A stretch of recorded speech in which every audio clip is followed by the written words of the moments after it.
And welcome to the Bill Kelly Podcast, critical discussions in these critical times. I'm your host, Bill Kelly. This is our Saturday live stream. Great to have you with us today. We got a lot to talk about, a lot going on politically on this side of the border. Alberta separation, Quebec separation. But right now, I want to focus on what happened in Calgary and what is going on in Calgary as we do the live stream.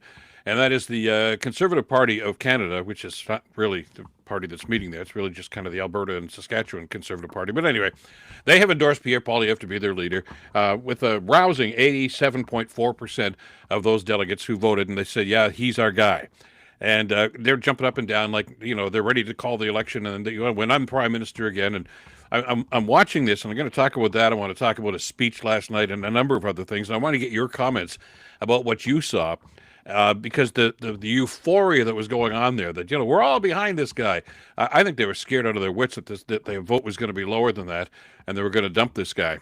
I got to tell you, just from what I've read into this, I think probably one of the happiest guys in Canada right now that Poilievre did so well on this vote is got to be Mark Carney. The people that are organizing the Federal Liberal Party, they want this guy leading the Conservative Party. Look at the polls. I'll give you a quick example of that. That I think from a piece that Max Fawcett wrote a couple of days ago in the National Observer. He says the bad news about Poilievre comes in his popularity figures. Carney is absolutely lapping him. Liaison poll has Poilievre with a net favorability rating of minus 20. The Angus Reid Institute puts it at minus 22 among its respondents. And I'm going to get to things in a second, but I want to talk about the Abacus data deep dive because they go in pretty extensively here with their dive. It segments the population into the Canadian CPC base, CPC voters, potential supporters, and everybody else. We're everybody else if you're not a supporter. Poilievre is popular among the first two cohorts, the dyed-in-the-wool Conservatives. No surprise there, right? But potential supporters, the one that he needs to win, actually, that's where the bottom falls out. He's at minus 4 net favorability among them. Mark Carney is at plus 35. That's a 39-point difference.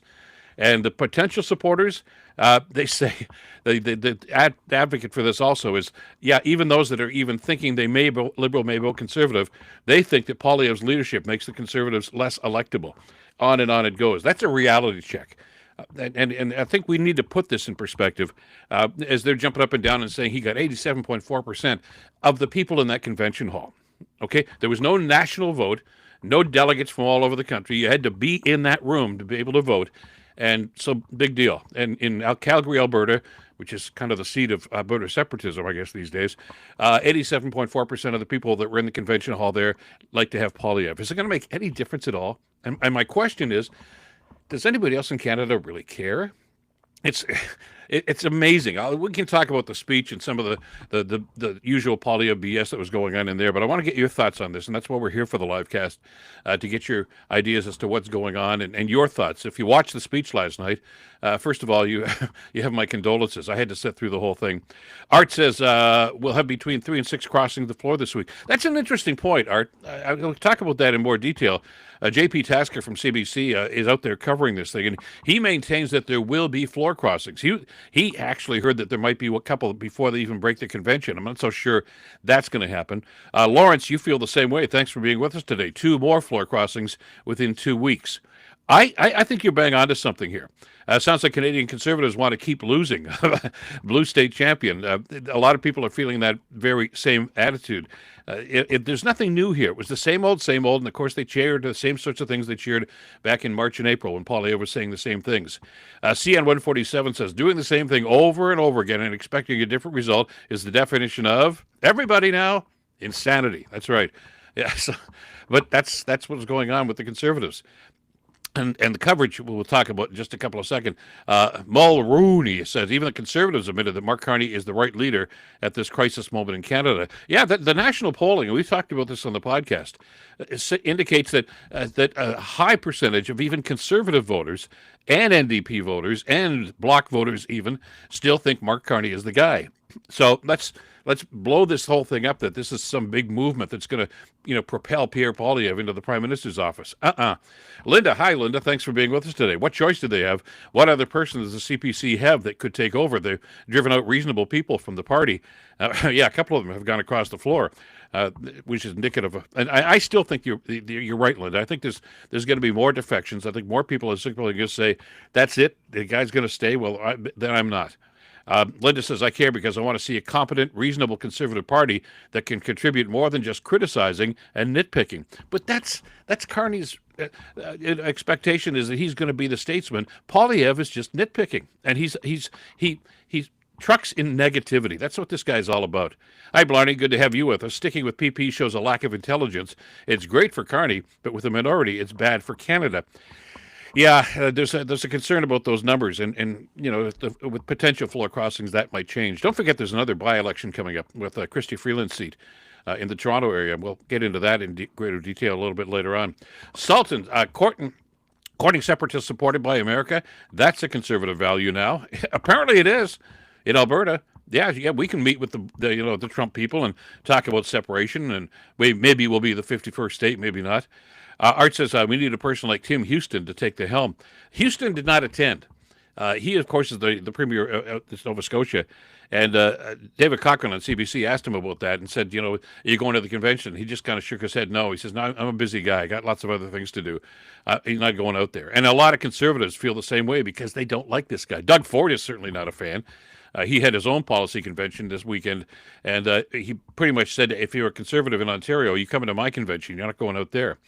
Where are we going here? Ovasak says, I started listening to his speech, but I just couldn't. I'm the same way. Now, I muddled through it, okay? But it was difficult. I mean, I wanted to mute it so badly, but I didn't because I wanted to be able to comment about this. And that's part of the problem, that, we have to tolerate this stuff. But you listen there, you go, and that's wrong. That's not true. It looks like CPC and the Conservative movement is done, since Poilievre will never change his hatred rhetoric. He has nothing to offer Canada or Canadians. Same old, wasn't it? Right, Bradley? I mean, this is the same stuff that we heard last spring when he was trying to be the prime minister during the federal election campaign. You can put lipstick on a pig, but no, it's still a pig, right? Sean Worthington says, real cons not in a position to challenge PP right now. Just keep PP in there. Does a couple of things. It allows PP more time to show what a useless clown he is. And second, it ensures that MC, a.k.a. Mark Carney, of course, will stay in power. I think that's the way Canadians are going to view that. That's a very valid point.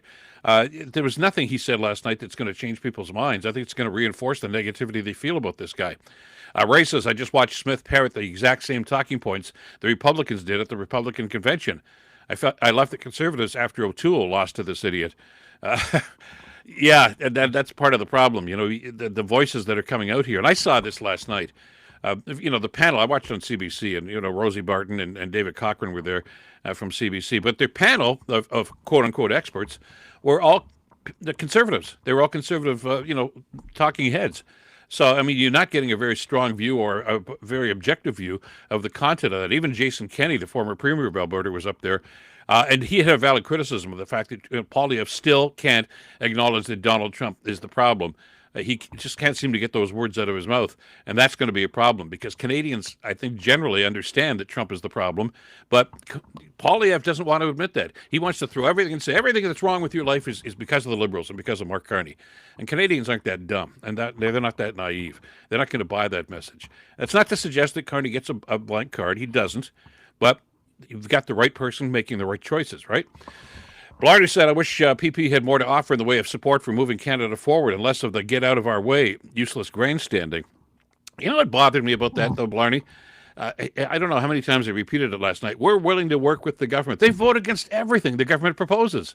Don't give me this crap that they're willing to work with the government. That's just not true. That goes back to that old thing that I keep saying. Don't just watch what they do and what they say. Watch what they do, because the actions speak louder than words here, or inaction in their case. Philippe says, hopefully a few more conservatives with conscience to put our country first will cross over to our PM Carney, give him majority so that valuable time isn't wasted in Parliament. There's so much that he talked about last night that is stuff that's already being done by the Carney government, and some of the stuff are just plain lies. That our military is going to hell in a handcart, enrollment's down. No, it's not. Enrollment in the military is up over 13% in the last couple of months especially. Housing starts are up. Grocery prices are going down. All the stuff that he talked about, it's the same talking points he used last year. The landscape has changed, Pierre. It's too bad you haven't noticed that, but Canadians have. They understand that there are challenges. They know that there's a lot going on here and more needs to be done. But you've got a prime minister who's working on solutions, including getting trade deals. And I noticed Poilievre has picked up, with the stuff that a lot of the conservatives like Andrew Scheer and others are using. Although, Carney's just using conservative talking points. No, no, no, no. What I heard last night was Poilievre using Carney talking points.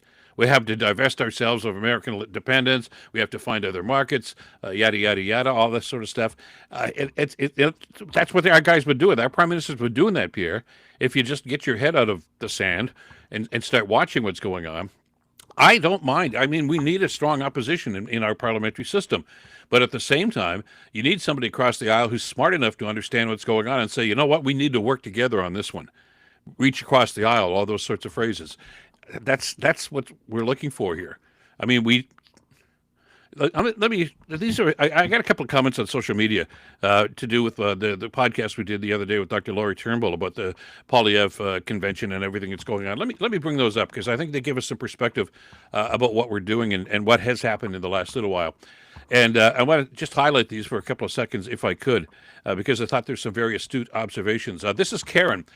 Says, I just do not understand how this guy lies and nobody lie checks him. I could only watch him for a few minutes. Then I had to change the channel. He said crime was the worst. I checked. Crime is down 30% overall. He said housing starts are down, but according to CNBC, it's up 6.9%. He said he gets people angry and says Canada is broken and then wonders why people want to separate. He lies and spreads anger and hate just like Trump did in America and says he's the only one that can fix it. But I don't see any news network reporting the nonsense that he spews. Just stop him with the bloody truth. I wish, and we've talked about this on the podcast, Karen, thank you for the note, that the networks were a little more responsible about doing these sorts of things.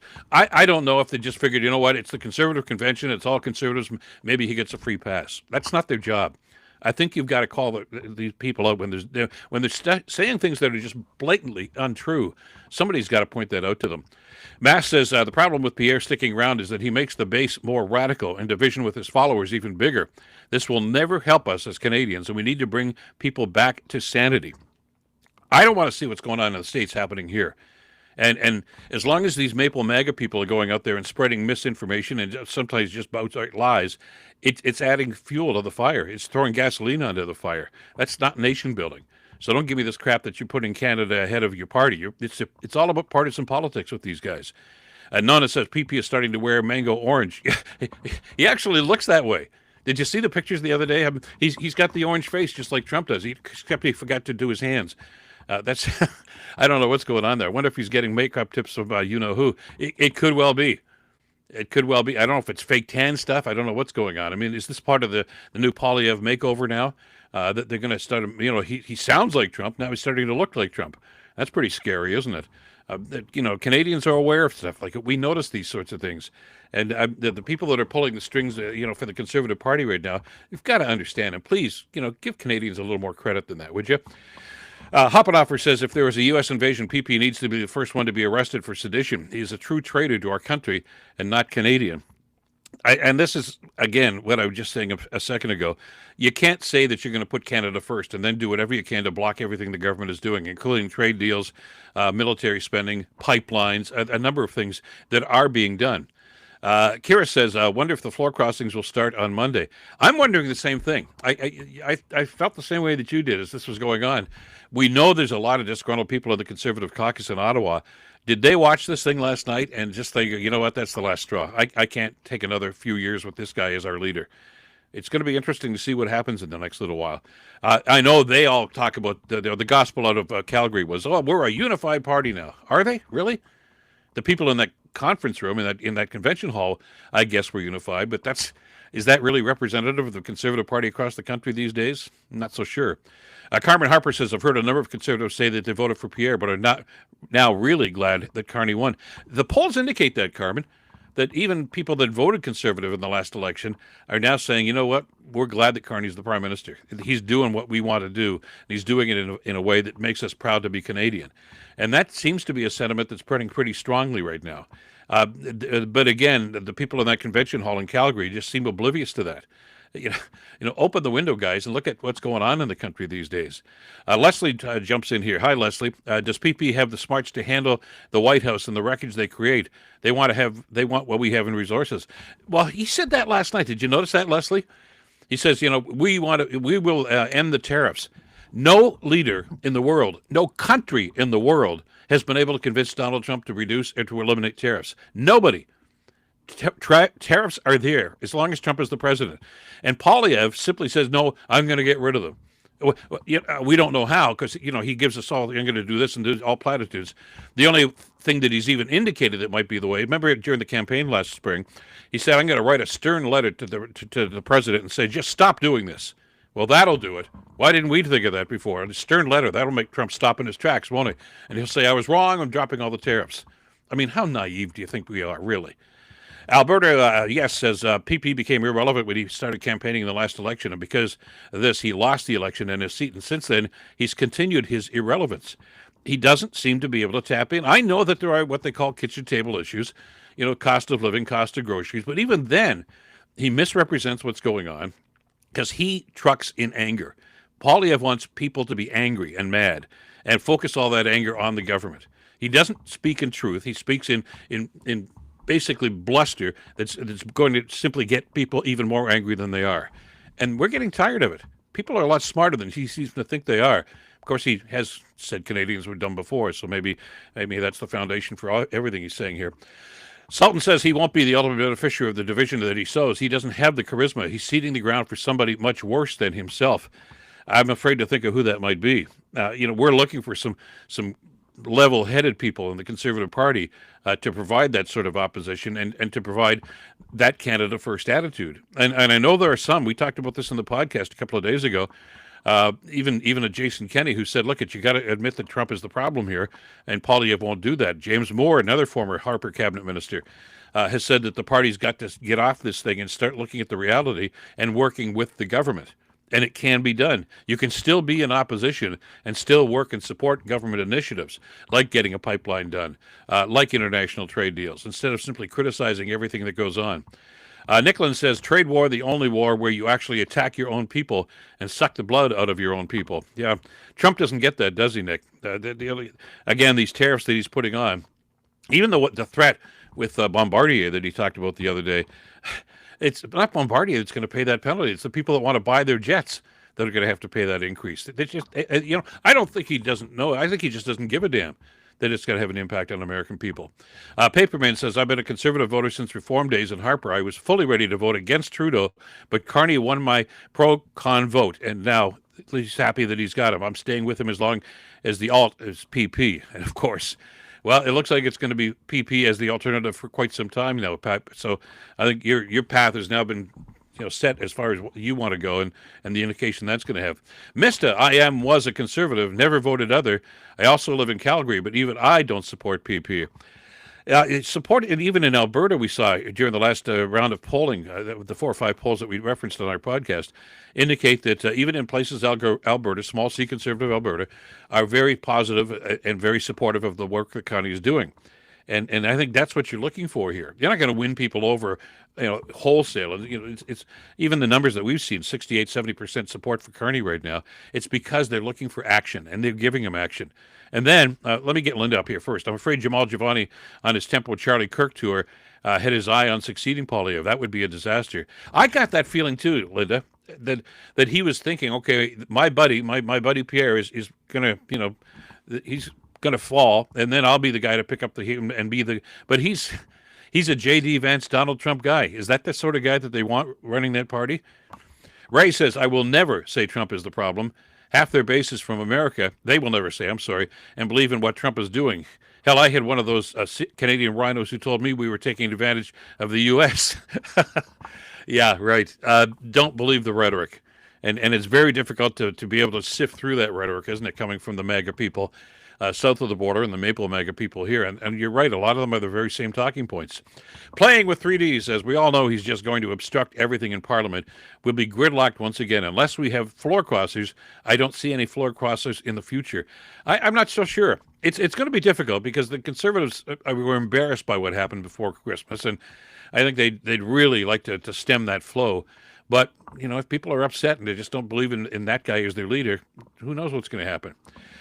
Gobblegock says, after Trudeau, the last thing I wanted was another Liberal leader, but I kept a wait-and-see attitude about Carney, and I like what I'm seeing. I got you, Garble Gox. I think a lot of Canadians are starting to feel that way. I think one of the reasons why the Liberals did not get a majority in the last election was because a lot of Canadians weren't sure about Carney. They kind of liked him and said, yeah, it looks like he's okay, but is he going to pan out? Well, it's been a year now, and the polls indicate that even people that might have been sitting on the fence and maybe even voted the other way are now very much impressed with what Carney's doing. Again, the Conservatives don't seem to understand that. It's right there in front of them. James Bruce says making PP the leader again is going to create more floor crossers, and the majority is coming soon. Handed it to the Liberals by this decision. Yeah, and of course they're going to accuse the Liberals of all sorts of chicanery to do this. This goes on all the time. These discussions happen all the time. And they certainly happened during the Harper times when he was in the minority government. It's part of the parliamentary system. But if people are ticked off, they're going to make a choice like that. A loyal Catholic says, why the Poilievre hate? I don't get it. I'm originally from Quebec. Poilievre is just a hateful guy. Apparently he's just one of these guys that trucks in anger and disruption. And he does everything he can to try to feed that and doesn't let the facts get in the way of that mantra that he's got. Mista says, I am actually a Carney supporter now, and I'm deathly afraid if the Conservatives get in power, which is highly doubtful currently, unless Carney does something so damning. I'd like to think that's not going to happen. He seems to be a pretty steady hand on the till these days. Liz Rock says, a loyal Catholic, Quebec here, he's full Maple MAGA. Unless you agree with Trump's policies, you can't approve of PP. That seems to be the problem, that they're seeing what's going on here, and this is the way this guy is going to govern, and I think it's frightening an awful lot of people, even considered people that are conservative and have been for generations, are looking at this guy and said, this is not the Conservative Party that I want. Papermain says, I keep having moments as if Carney backs down and I'll be upset and be a con again. But if he doesn't, well, then we're good. I don't see Carney backing down. He's had to play politics, and it's difficult sometimes. But you know what he said to Trump the other day, that I believe and I stand by what I said in Davos. And he got to respect a guy who has those principles because they're the right principles. It's not just standing behind what you said. It's understanding and researching what you said and how you said it because you know it's the right thing to do. I'm in Dr. Mott writing. Talk to your representatives. They listen. Papermain, again, thank you for joining us here on the livecast. And it's all about listening. I get that. Carney has human values. Can't be conned, Liz says. And this is one of the things that I think impresses. He's always in charge. I think the description we've seen from so many people now, he seems like he's the adult in the room, as opposed to some of the stuff that goes on the other side of the aisle, and frankly, with some other world leaders. Nudge, nudge, wink, wink, south of the border. Mr. Mata says, I totally admire Carney. I've even heard Europeans admire Canadian politicians. I've never even heard that. But Carney is one of the leaders of the Western world, one of the best.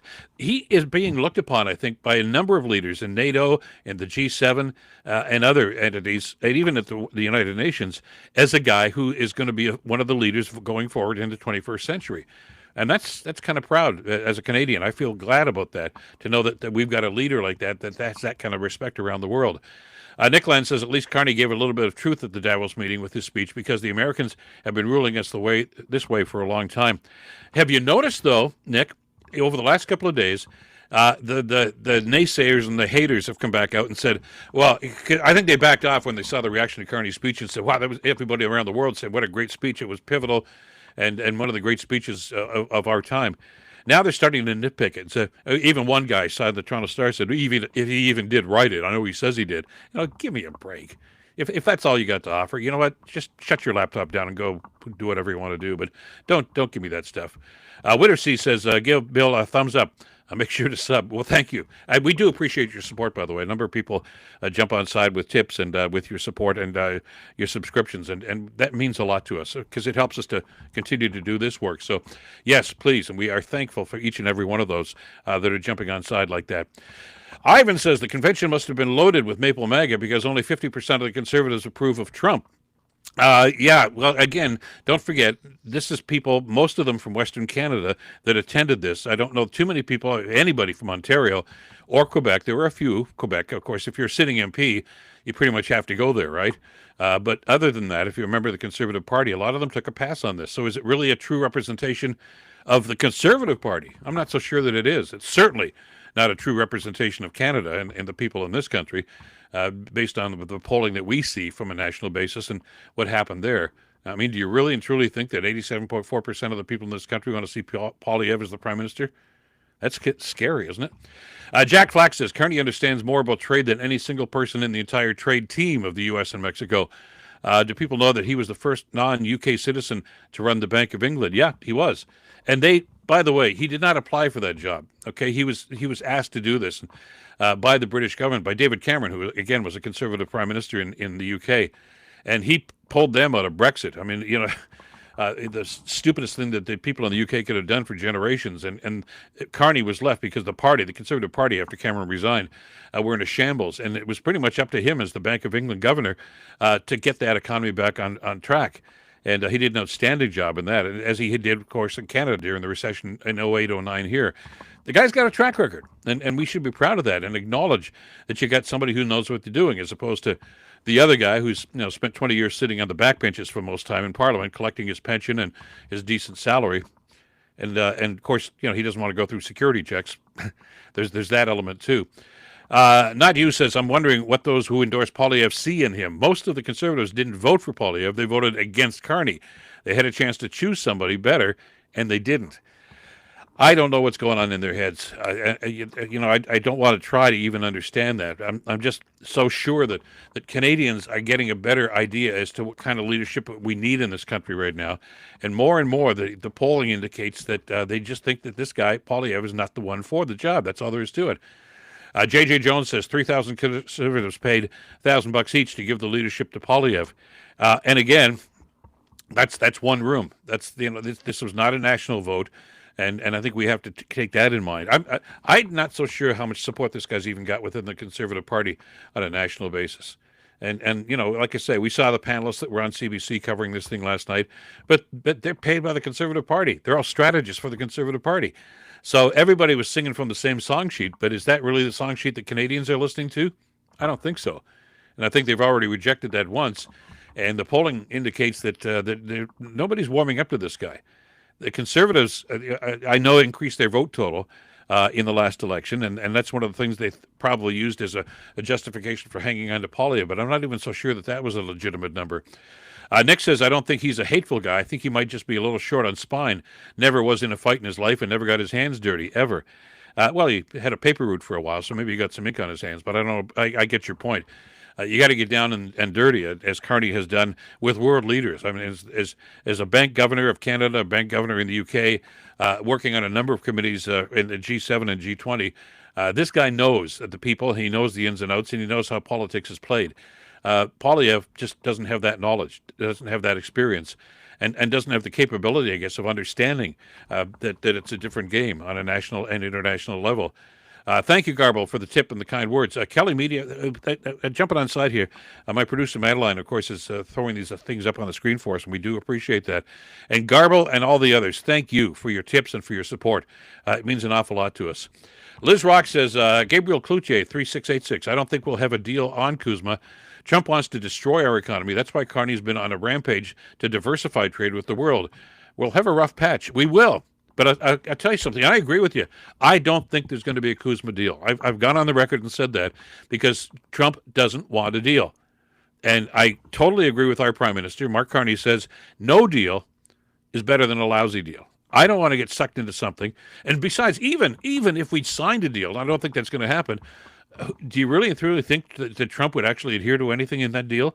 He changed his mind before the ink gets dry on these sorts of things. You can't trust a guy, and you can't make a deal with a guy who doesn't have that kind of credibility. Carmen says, when Carney came on the scene, I didn't know a lot about him. I read his book, did some research, and he is as advertised. Yeah, that's one of the things, Carmen, that I really get ticked off about. He has character and brains. I've read the book, too. And all these people that are saying, he's stealing conservative ideas. No, he's not. I read the book, which was written a long time ago. He's doing what Mark Carney said he was going to do.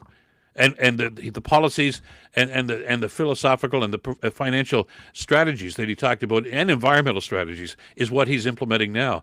This is not new. It's just that based on the last prime minister that we had, Trudeau was a different cat altogether, different animal. And Carney is taking a much more business-like approach, a much more mature approach, and I think a much more credible approach to the world problems. And don't conservatives don't try to say, well, that's our playbook. No, it's not. It's the Carney playbook. All right, you got it backwards. It's this guy doing what he's always wanted to do and always said he was going to do. We got another. Yeah, I want to get a couple more things in here that we got over the last couple of days, because I want to get some of the responses from the speech, of course, and what's going on here between Poilievre and others.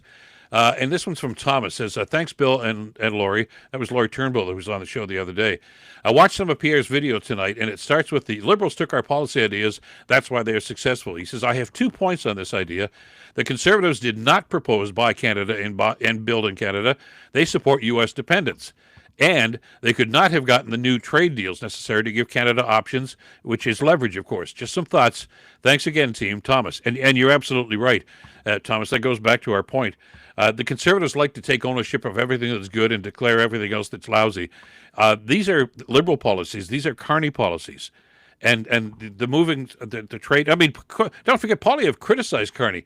Oh, he's running around the world getting photo ops. No, he's running around the world making deals to try to improve our economy, to diversify the economy.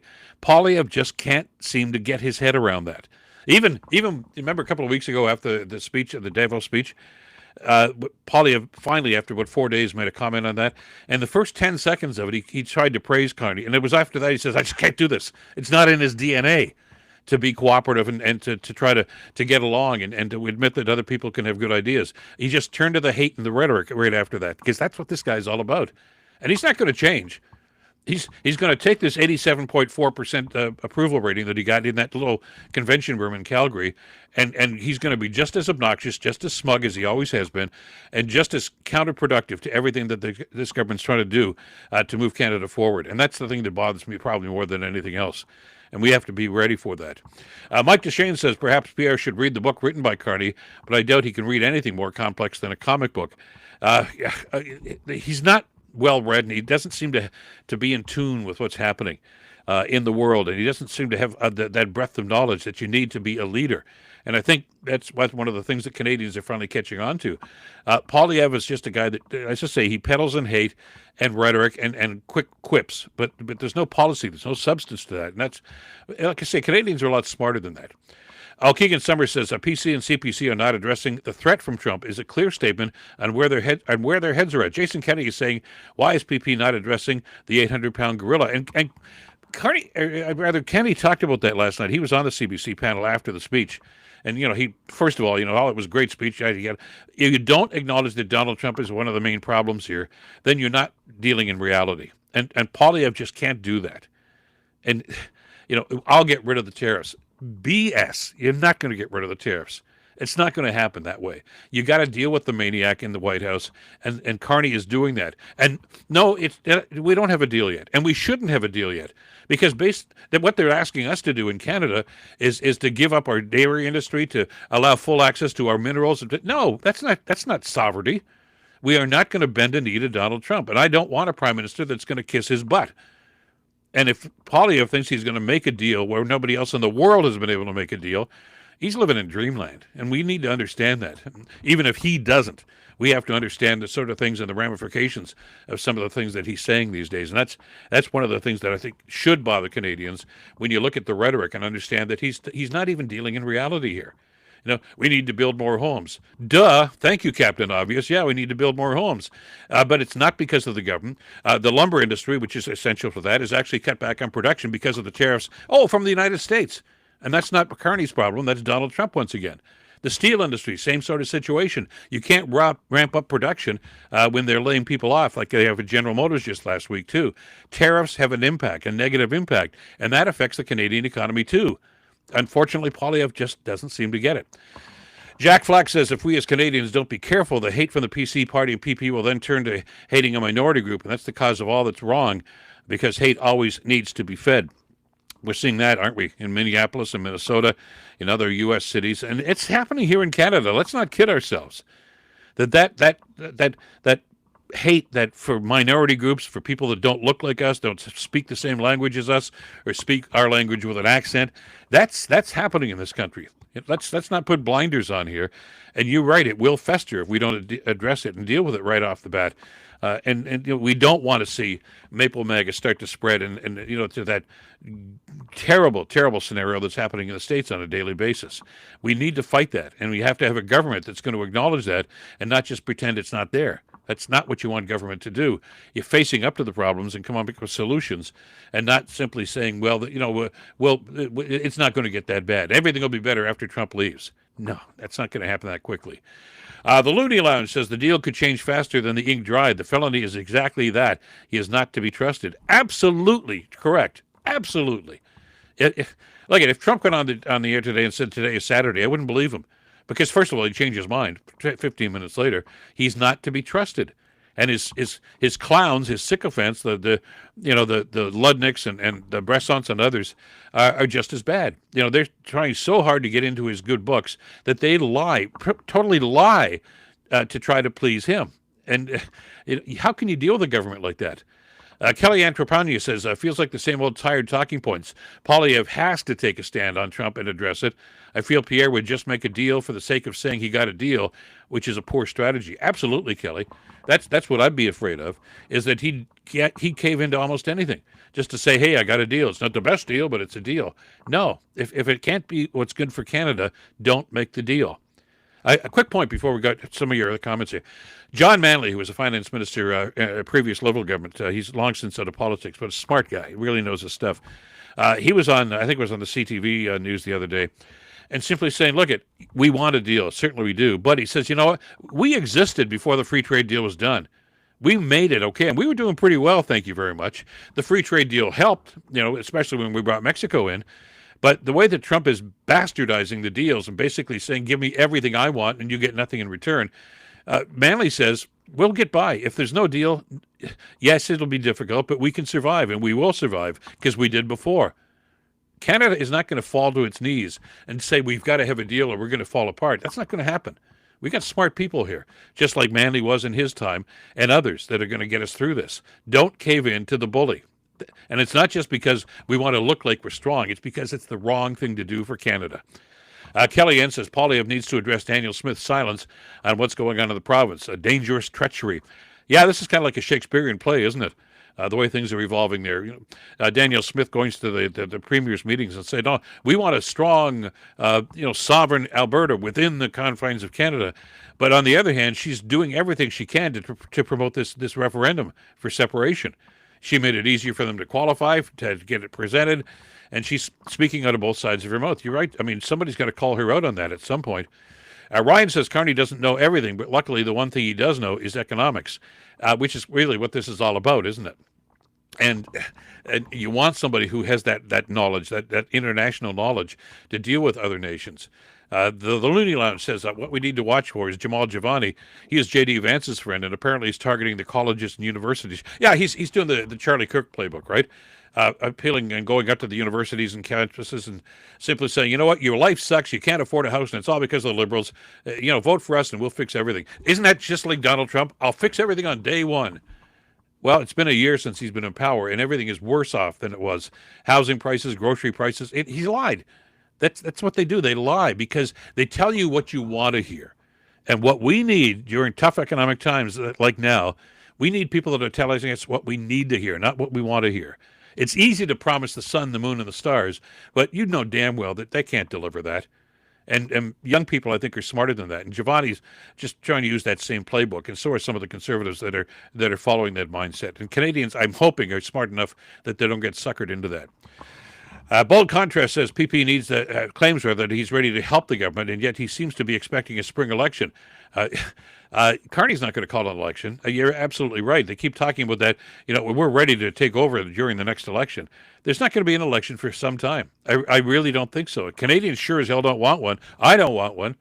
Most Canadians I've talked to, and that's quite a few over the last couple of months, we don't want another election. We want the government that we elected last spring to start working cooperatively to make Canada better. And sadly, Poilievre and his team don't seem to get that. It's this lust for power that seems to drive them. Linda says it's a conundrum. The separatists don't deserve anything that gives them legitimacy. Has everyone forgotten that the Forever Canada referendum was approved first? It needs to go to a vote.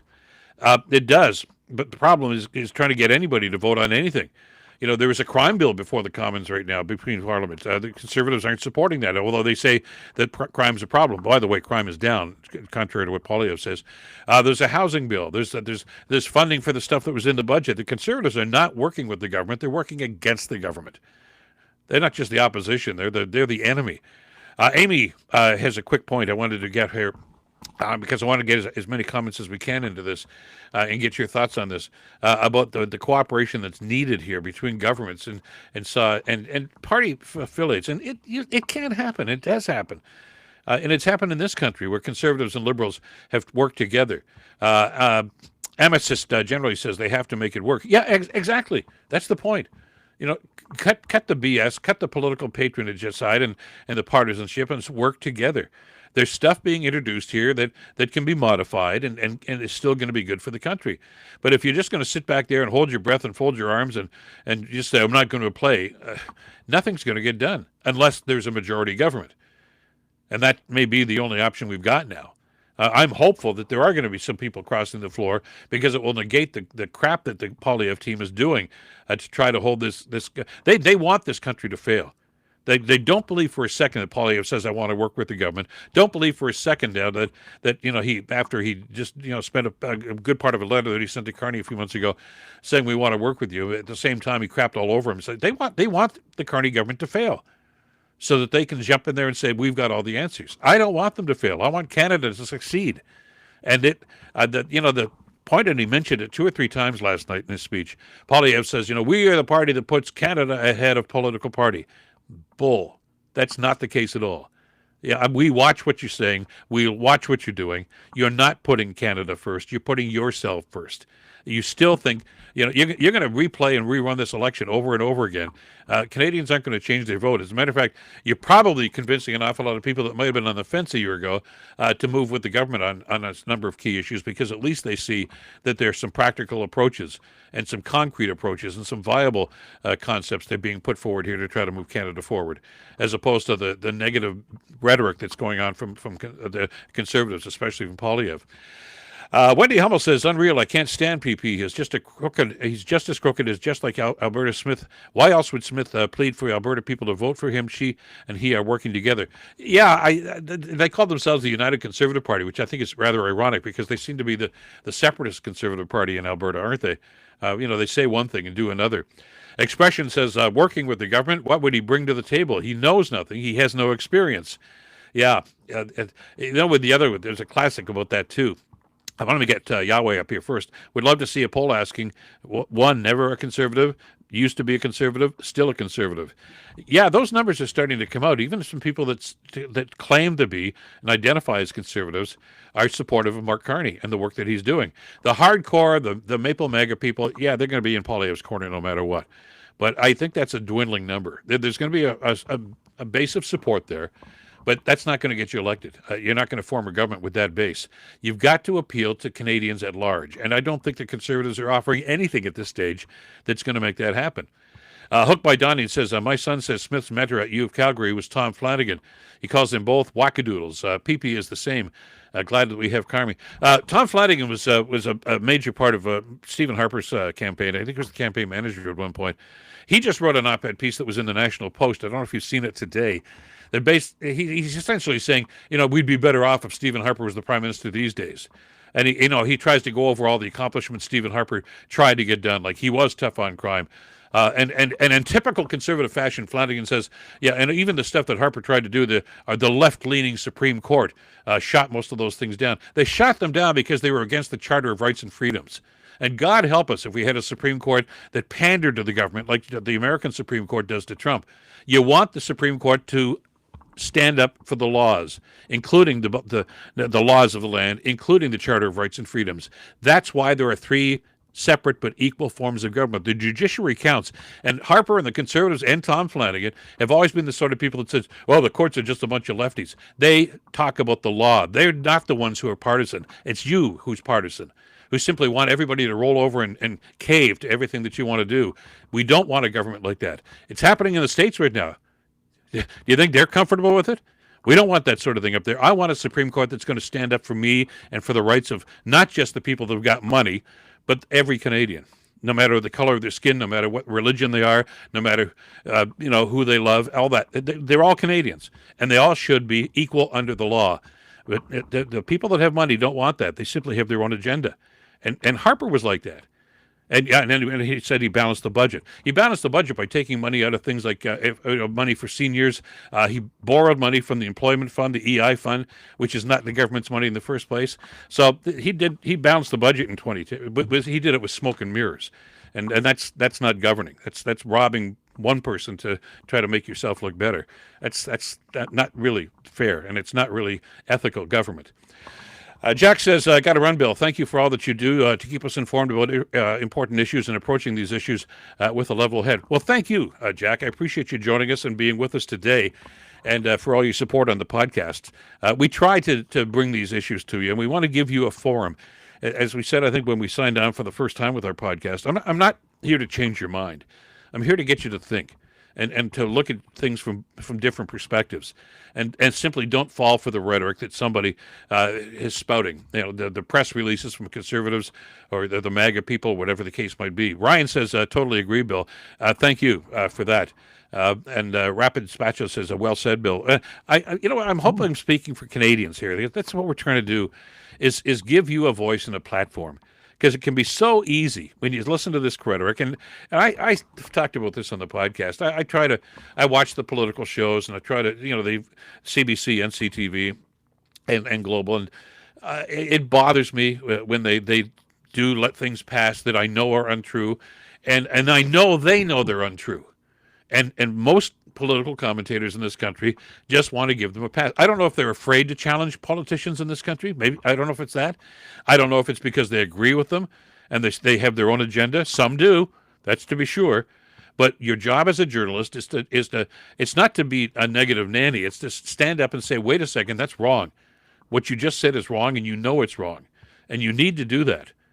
Yahweh says Harper ignoring the Supreme Court twice in what resulted in $10 million going to the Afghan attorney. Yeah, remember that? There's a lot of examples of that where they just don't like judges. They don't like the judiciary. I remember talking to his justice minister, Rob Nicholson, at the time, about this get tough on crime stuff. And I said, are you sure? No, they'll be fine. We don't care. But, the Supreme Court says it's wrong, but we're going to go through with it anyway. You can't ignore the law to put forth a political agenda. And that's what Trump is doing, and that's what Harper tried to do in a number of times, and thank God he got slapped down by the court. Not the left-leaning court, the legal court, the people that actually have the law and adhere to the law. All right? That's what we want. That's why there are three separate but equal parts. You've got to have that balance. You've got to have somebody overseeing it. You got to have an umpire to call balls and strikes. You got to have a referee to call offsides and goals, and you have to have a Supreme Court to keep the people that are in Parliament on the right track and within the guardrails that we've set up for our democracy. If you don't, you have anarchy. And if you want an example of anarchy, just see what's going on in the States these days. We've got a Supreme Court that just sucks up to Donald Trump, and a Senate that just sucks up to Donald Trump, and a House of Representatives that sucks up to Donald Trump. So you've got a crazy man in the White House to do whatever he wants. That's not democracy, and that's not the kind of government that we want, is it? Absolutely not.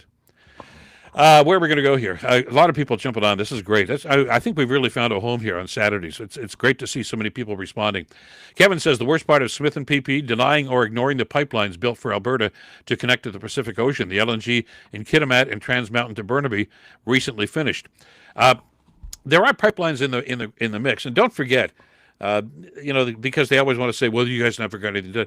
It was the Trudeau government that actually ended up buying the pipeline because the private sector partners bailed out on that. I'm not crazy about the decision. I don't like governments funding these sorts of projects. It should be private sector money that comes into this. But they did commit to that, and for Justin Trudeau, that was a big thing to do. Carney is trying to work with the government of Alberta to find something, but he also is working with the government of BC. He's also working with Indigenous people. Poilievre, on the other hand, don't forget, says that he would just put the shovels in the ground tomorrow if he was the prime minister and start building the pipeline, and forgetting about the Indigenous people, forgetting about the other concerned groups that are going to have some concerns about where this is going to be built and how. He'd just say, to hell with all of you, I'm just going to do this. And you know what would happen? And again, this is a naive guy that doesn't understand how government works, but I'll tell you, Mr. Poilievre, you'd be tied up in the courts for 20 years. If you don't have agreements with these groups that are going to be impacted by this, if you don't have them on side, and if you don't have agreements that are signed, you're not getting anything done. All right, in an authoritarian government like Trump is doing, and I'm sure Poilievre would like to see happen here. Yeah, you can do that. But we're not an authoritarian government, and God help us if that ever starts happening in Canada. Play by the rules. The rules are there to try to make it fair for everybody and to make sure that we do the right thing in the right way. And anybody that tries to do an end run around that is not serving the country. They're serving their own best interests. And we always have to point that out. And we, on this podcast, and I know a lot of others, will continue to shine the light on those people that are using that sort of an agenda as opposed to an agenda that's going to be in the best interest of Canada. And it's important. We need to do that. And we have to stand up and we have to call people out. And that's why when I'm watching any one of the major mainstream networks with talking about politics, call these people out. We've got brave people, a number of them, and you see what's happening in the States. I mean, I don't know if that government's salvageable right now because of the damage that Trump's doing on a daily basis.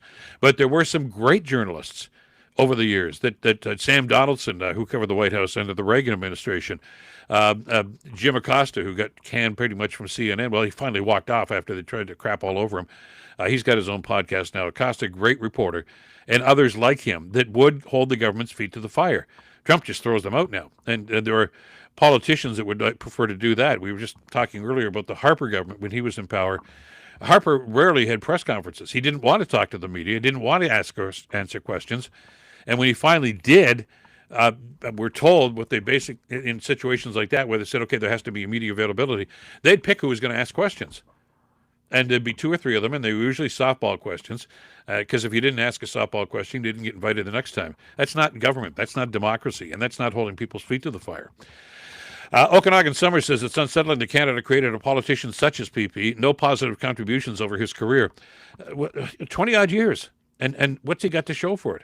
Well, he's worth millions, which I find rather surprising.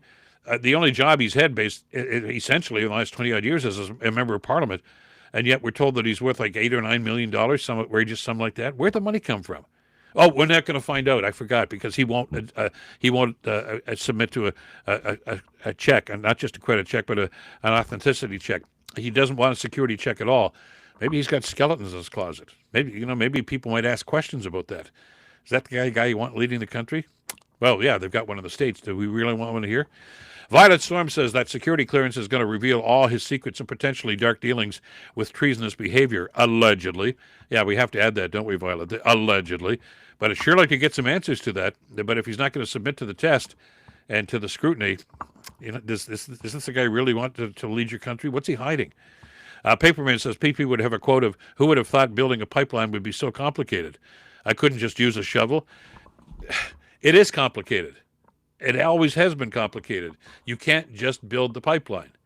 You can't just do that. And again, we've covered that ground, and it bears repeating, because apparently a lot of conservatives just don't get the message. There's a process, and there are people that you have to bring on side to do this. Governments do not act unilaterally on a project of that magnitude. Scott Fraser says, Bill, it looks like Mark Carney is the leader of the free world because European leaders are finally getting the message. Yeah, I'm noticing that, Scott. Starmer in the UK, frankly, does not impress me. He seems to be kind of a jellyfish that kind of bends with the wind. Macron, a little stronger than that, but they're looking at Carney right now because of his performance at the G7 and at the United Nations and at Davos, and saying, you know what, this is a guy who can actually lead us out of this and help us to deal with what's happening with the crazy guy in the White House. Violet says he demanded $1,000 a pop for his own party to go to vote. Yeah, to pay $1,000 to go and attend a thing in Calgary for the weekend, to essentially support Pierre Poilievre. God bless you if that's what you want to do. I think that's not really money that was well spent. And at the end of the day, let me get Katz up here. Says saw that the media was blocked from going into the hall where the vote was last night. Yeah, I prefer transparency to know what's happening. Which leads us into another situation here. Doug Ford, we mentioned, is having their own policy convention here in Ontario with Ontario Liberals, or Conservatives rather, and they've blocked the media from attending. Why? Because they're going to talk about all the controversies and the scandals that are going on, and with the vote count. I mean, it really bothers me when political parties shut the media out, because that means they've got something to hide. And when the Conservatives do that in Calgary, or when Doug Ford does that with his caucus, it really should send alarm bells and red flags up. And we need to ask questions about that. Illogical Putin says, as an average Canadian, I would vote for anyone. I have a fact cherry or Chevy I have checked every time to make a statement. I have to. Okay, we got a spelling mistake here. We have to fact check every time to make a statement. Yeah, and that's. It's sad that we have to do that, but we do. It's part of the process.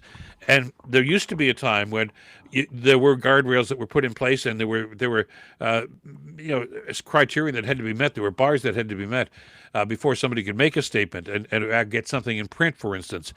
That's pretty much been eradicated now. So we do have to do our homework as voters, and it can be long and it can be tedious.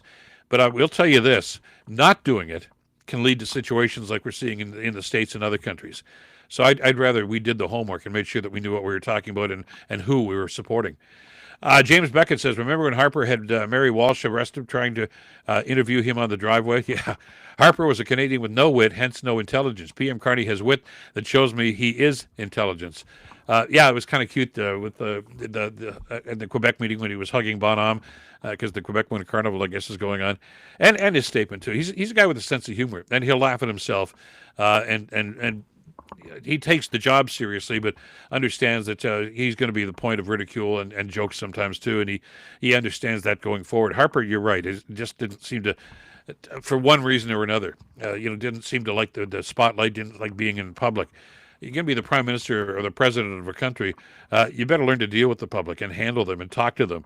And by the way, one of the other elements that you need to learn, whether you're a prime minister, you're an MP, a mayor, a city councilor, whatever, is you are going to be in the spotlight, whether you like it or not. And you are going to be under scrutiny, whether you like it or not. And if you don't like it, if you're going to get pissed off every time somebody calls you out on something or criticizes you, then you're in the wrong job. And it's about time that everybody understood that. There's a lot goes on here. Even Poilievre last night was talking about how tough it's been on my family. It's tough on everybody in political life. That's what the job is. You've got to make a commitment to that. And I give credit to everybody who runs for public office and is successful in attaining public office. But you've got to put your job first. And the families have to understand that. I get that. But I find it ironic that Poilievre was the one who was whining and bitching that everybody was traveling all over. McCartney's traveling all over the place, and it was actually Poilievre last year that had the highest travel bill of any member of Parliament at all, and he wasn't the prime minister. He was just going back and forth trying to keep his job, and while he's living in his free house in Ottawa with his servants and baker and cook and nanny and everybody else, and he's telling us how hard things are. Step outside into the real world for a while, Pierre, and get a real indication as to what's going on with the rest of us. It might change your opinion, or not, I suppose, depending on the guy that we're talking about here. Arcane Sigi says, the Liberals have been in power for so long because the Conservatives keep electing leaders with catchy slogans and no concrete ideas. Well, yeah, the Trudeau thing, he won power, of course, in 2015 because I think people are getting pretty tired of Stephen Harper. And Trudeau won 3 elections. A huge majority the first time, and twice in subsequent elections, the Conservatives thought that they were going to clobber this guy, and he won elections. There were some problems, some concerns, some policy decisions, and I think a lot of bad personal choices that he made, but he won. And when Canadian voters are looking at the options here and saying, well, who's going to be best for the country? By and large, they've done a pretty good job of picking somebody who can do the right job. And if the Conservatives keep losing elections like they have been since 2015, it's about time they looked in the mirror and stopped blaming the Liberals for everything that's going wrong and simply saying, maybe we're not reading the tea leaves. Maybe we're not understanding what's going on with Canada. Maybe you got to get your ideological heads out of your butt and start talking to people about what's happening and how they can solve it. And I don't know if they do a very good job of that. Ernie says, I think the cons keep Pierre just shows that they care less about forming a government than they do about ranting and raving about the Liberals and being hateful and bigoted, just like Trump's followers. Yeah, there are far too many parallels, aren't there, Ernie, between the MAGA people and the Maple MAGA people on this side. And I think Canadians are worried about that. I know there are pockets. There's the separatist movement in Alberta, and we're going to talk about that later this week on a couple of the podcasts and try to shed some light on what's happening there. But by and large, even in Alberta, the majority of people want Canada to work. I don't know what's going to happen. There's probably be some sort of a referendum in Alberta. I'm not sure when that's going to happen or how. But the polling that's done nationally by the people that do polls seem to indicate that there's still a majority of people in Alberta that want to be Canadian, as there is in Quebec that want to stay in our confederation. And I'm glad about that, but that doesn't mean we don't still have to work at it. There are always going to be people who are going to whine and bitch and complain, and always people that are going to say, well, the grass is greener over there. I want to be an American, or hey, I want to be independent. We went through this with some of the Quebec referendum a few years ago, and I lived through two of the ones that went on there.